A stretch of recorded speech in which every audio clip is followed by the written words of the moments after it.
Alors bonjour à tous et à toutes, on se retrouve ici sur le plateau Plan BIM 2022, donc toujours pour commenter les actions du Plan BIM. Actuellement sur le plateau nous avons deux invités, Julien Mercier qui est vice-président en charge de l'innovation au CINOV, et puis Mathilde Tergerès-Auger qui est architecte à l'agence 1000 lieux à Nancy. Alors pourquoi sont-ils présents aujourd'hui? Tout simplement parce qu'ils viennent nous parler de l'action 6. Je vous le rappelle, c'est BIM et démarche qualité, appel à projet.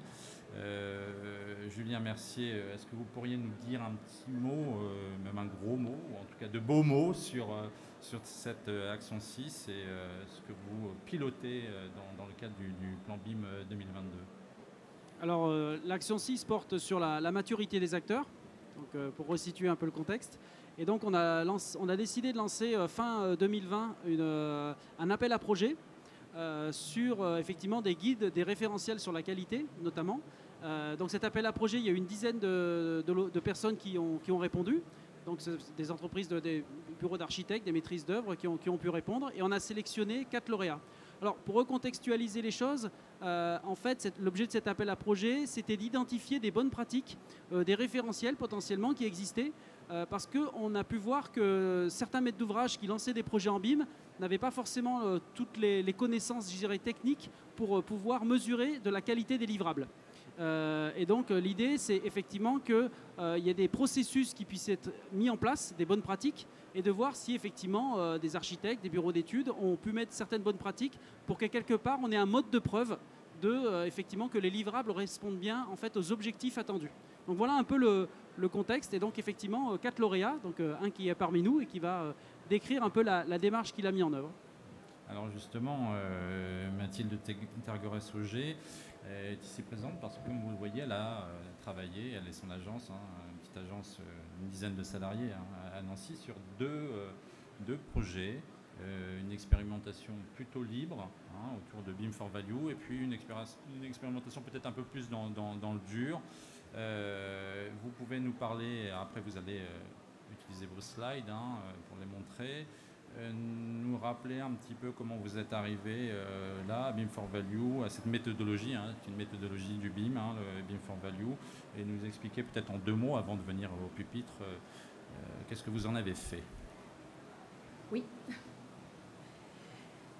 Alors, moi, je trouve que la principale difficulté pour nous, c'est de savoir le faire concrètement du BIM, puisqu'on en fait déjà, mais il nous manquait le cadre, le guide, pour aller jusqu'au bout, approfondir et répondre à tous les usages.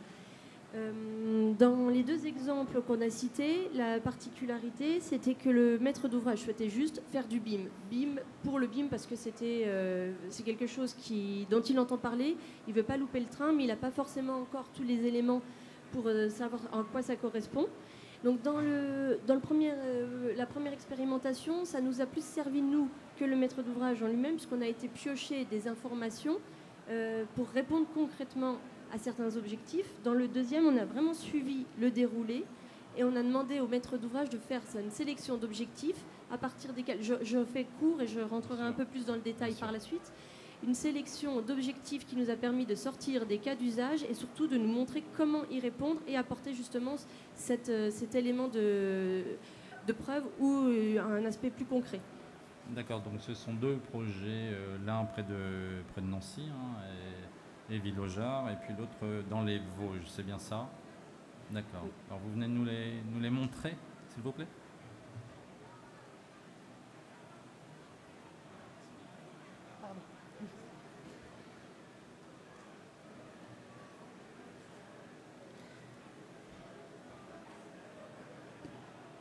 Donc là, c'est la petite diapo pour reprendre ce que je disais précédemment, l'importance d'un cadre et d'objectifs clairement énoncés. Je ne sais pas si on entend. Allez-y, mais je pense que vous êtes trop proche du micro. Vous ne mettez pas trop près, c'est pas la peine. Ok. Un peu plus proche peut-être. En fait, quand on fait du BIM, si on n'a pas de cadre, on veut tout faire. Et si on veut tout faire, on risque de ne rien faire. Et voilà, on va être, nous, intermédiaires. On va être, pour le maître d'ouvrage, on va être la personne qui va l'orienter vers cet objectif. Et nous, le BIM for Value, puisque c'est la méthode qu'on a choisie, on aurait pu en choisir une autre, mais c'est celle qui qui nous a paru assez clair et cet élément qui va nous guider. Je vais déjà vous montrer les deux cas pratiques. Je reviendrai un petit peu en arrière par la suite. La première approche à un village-art, dans un groupe scolaire et périscolaire, où je vous le disais, on avait juste une mission BIM. Et la deuxième, la maison de santé pluridisciplinaire à Éloie. Au départ, le maître d'ouvrage souhaitait principalement l'aspect communication. Et on a vu qu'il avait d'autres objectifs en tête qu'il ne connaissait pas réellement au départ.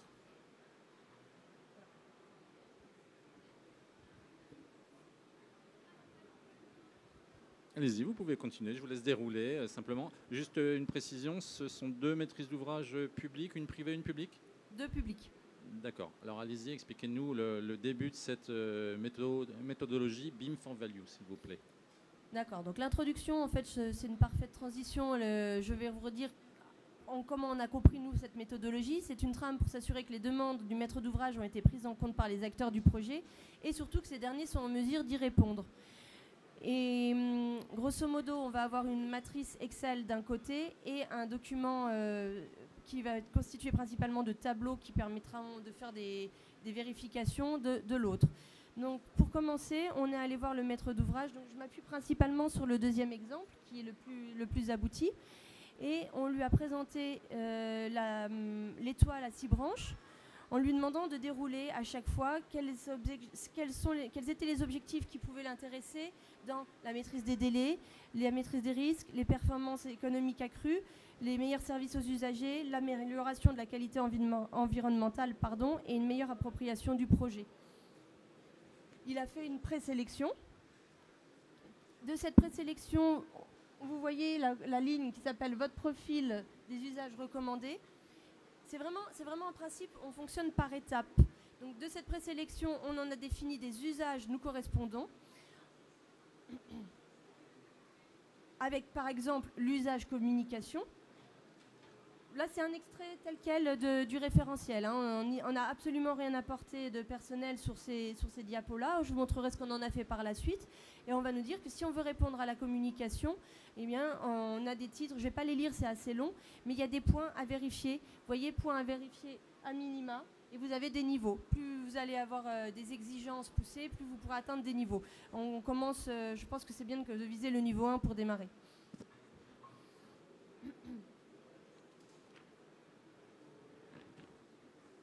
Nous, cette expérimentation, on est en cœur du projet. Là, c'est un projet qui est en APD numéro 2, voire numéro 3, puisque pour la maison de santé, on avait au départ un pharmacien qui a désisté en cours de route de l'opération. Il a fallu retravailler un petit peu le plan, ce qui nous permet de se mettre vraiment dans la méthodologie. On est comme il faut au niveau du calendrier. Et on a déjà eu le temps d'en sortir 4 grandes idées. Au moment de la rédaction de la convention, on a parlé de l'appropriation, la traduction, l'interprétation et la validation. Et je vais revenir avec vous sur ces 4 points clés. Alors, j'ai noté quand même qu'il y a 2 projets. Un qui est plus expérimental. En gros, vous étiez en phase de rodage. Et puis un projet, vous me disiez, vous en êtes au 3e. Oui, c'est ce que je viens de dire là, c'est l'APD, on passe entre l'APD2 et l'APD3. Oui. C'est ça. Alors ce qui m'intéresse, moi, c'est de savoir un petit peu ce que vous avez appris en aparté de cette conférence. Vous me disiez, il y a du bon, du beau, du bonnet, tout n'est pas rose en tout cas. Alors dites-nous les bons points, les mauvais points, les améliorations, et puis comment vous allez continuer, puisque ce sont pour l'instant des projets. On n'est pas encore dans la phase constructive réelle. Où est-ce que ça en est? Ça, c'est pas un problème qu'on ne soit pas en phase constructive parce qu'on peut faire du BIM à toutes les étapes, programmation, conception, construction et également maintenance, exploitation. Il se trouve que pour cette opération, on en est à la phase conception. On prend, quelle que soit la phase, on peut y répondre. Après, il y a du bon, il y a du mauvais. Je pense que c'est le principe de l'appel à projet de plan BIM 2022.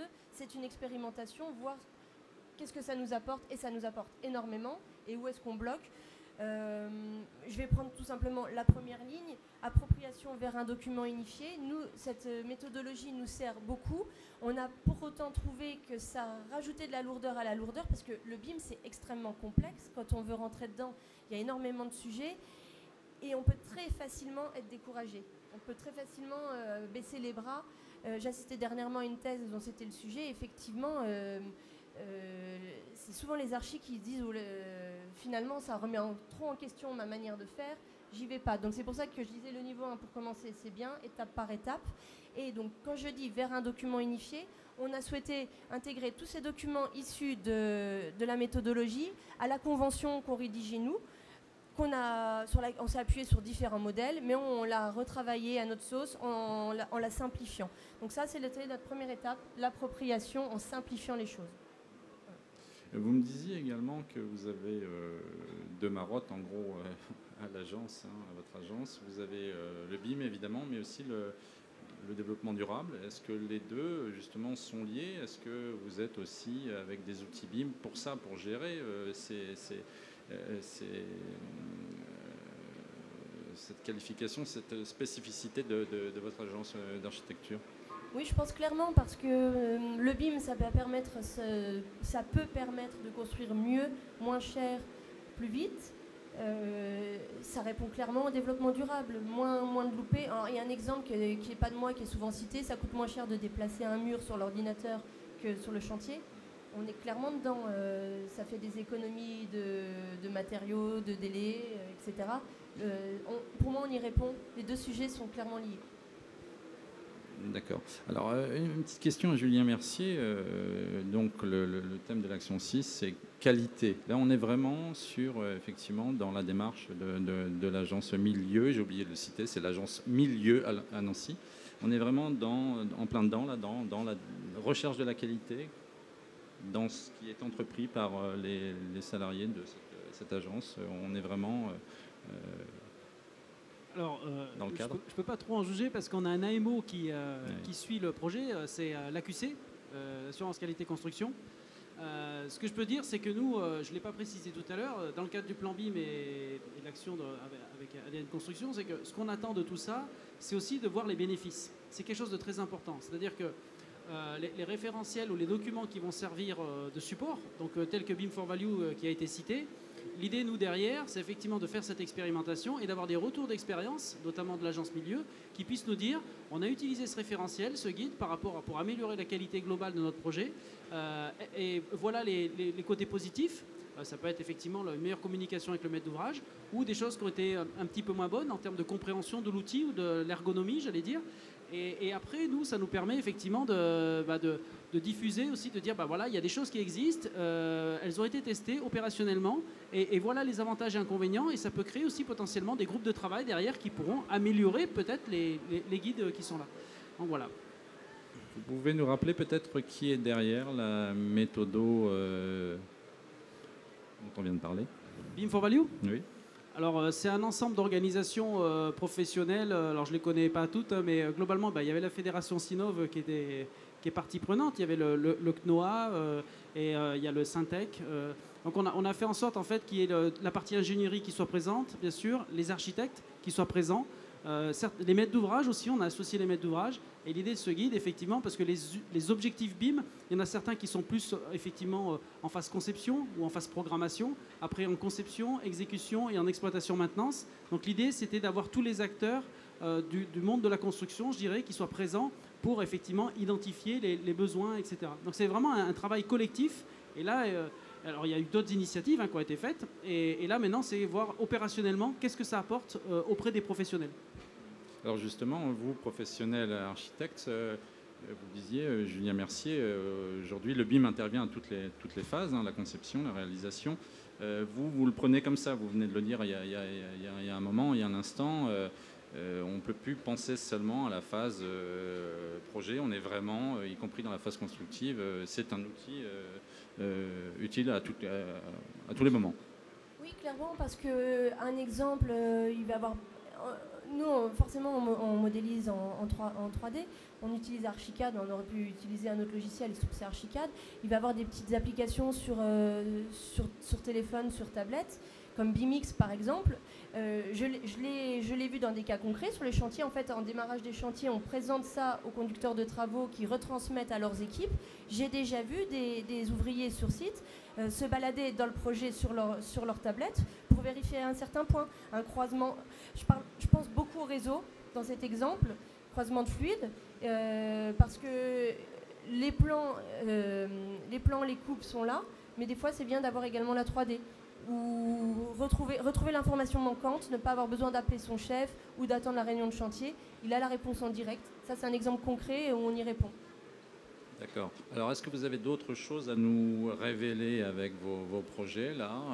Est-ce que vous avez sur les conclusions? Dites-nous-en un peu plus, peut-être. Oui, j'ai pas mal de choses à dire.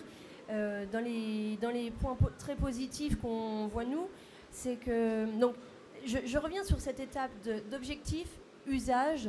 Le passage entre les deux est important, parce que le maître d'ouvrage, il ne fait pas du BIM pour faire du BIM. C'est pas ça, son objectif.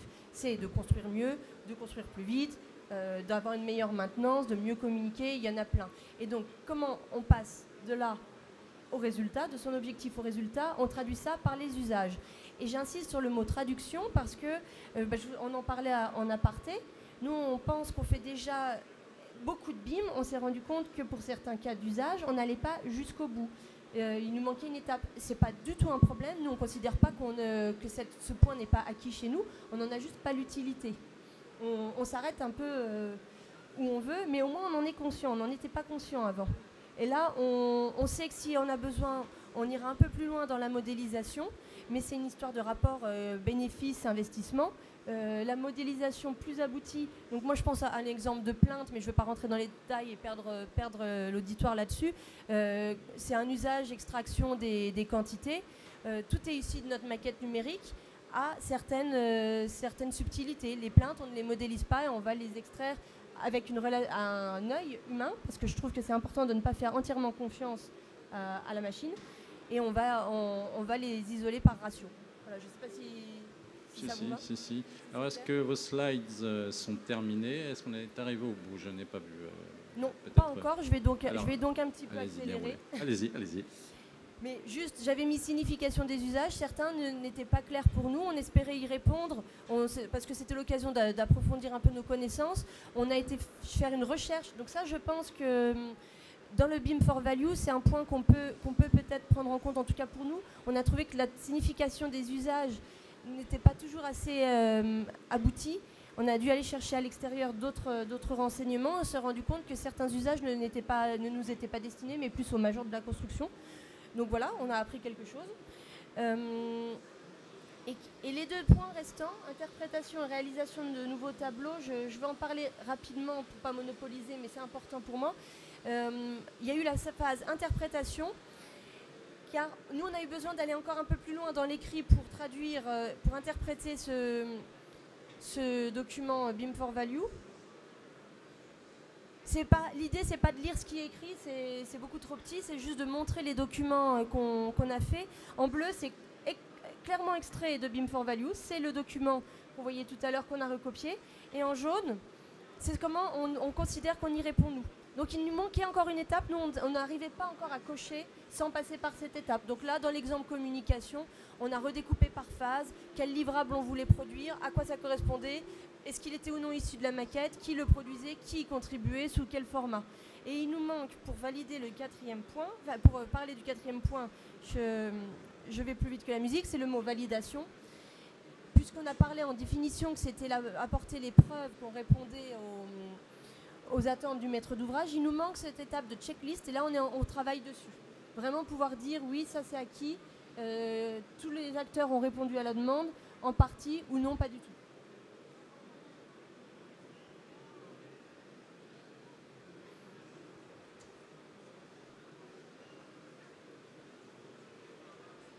Voilà. Je ne sais pas si vous voulez rebondir. Alors vous avez un certain nombre de questions sans point d'interrogation, réaction des acteurs. Donc moi je vais vous poser la question, réaction des acteurs et notamment des deux maîtres d'ouvrage avec lesquels vous travaillez justement. Il est très, très enthousiaste. Après, je pense que cette phase est un peu compliquée pour lui. Au démarrage, l'explication, c'était très bien. Il voyait où on allait. je pense que là, il ne sait pas exactement ce qu'on fait. On l'intègre à nos réunions. Il a accès à toutes nos plateformes. On l'invite à les consulter. Mais je pense qu'on est un peu trop dans le détail pour qu'il s'y retrouve à ce stade. Vous dites c'est un seul maître d'ouvrage pour les deux opérations ? Le maître d'ouvrage. C'est pour les deux opérations le même ? Non, là je m'appuie principalement sur la deuxième opération parce que sur la première, je vous disais qu'on a été nous piocher des infos, mais on n'a pas eu ce suivi. Donc le deuxième maître d'ouvrage. Donc lui est très enthousiaste, mais je pense qu'il attend par exemple la consultation des entreprises où on verra qu'il n'y a pas eu d'erreur sur les quantités ou que l'entreprise a bien compris le projet et que son offre correspond aux attentes du maître d'ouvrage. Là, ce sera concret pour lui. Bon, il y a l'aspect communication qui est très concret puisqu'on lui a déjà présenté des films. On est en mesure de faire une visite virtuelle qu'on ne fait pas pour le moment à cause des conditions sanitaires, mais on a investi dans le cadre de ce plan BIM, on a investi dans un masque. Ça, c'est très concret, mais la communication, il connaissait déjà. C'est le point le plus facile à aborder dans le BIM. Les autres acteurs sont également vraiment enthousiastes, je trouve. Archi, bureau d'études, et j'appuie sur bureau de contrôle qui a été demandeur. Il a souhaité faire partie intégrante de la démarche, assister à toutes les revues de projet. Il a un compte sur BIMtrack qui est une plateforme à laquelle on a adhéré dans le cadre de ce projet. Voilà, c'est positif. D'accord, par contre, vous mettez quand même plutôt positive, ça ne veut pas dire entièrement positive. Non, ça ne veut pas dire entièrement positive parce que ça fait partie des difficultés. Il y a la réaction assez naturelle de continuer comme on fait et de se dire ça va nous rajouter du travail, nous faire perdre de l'argent.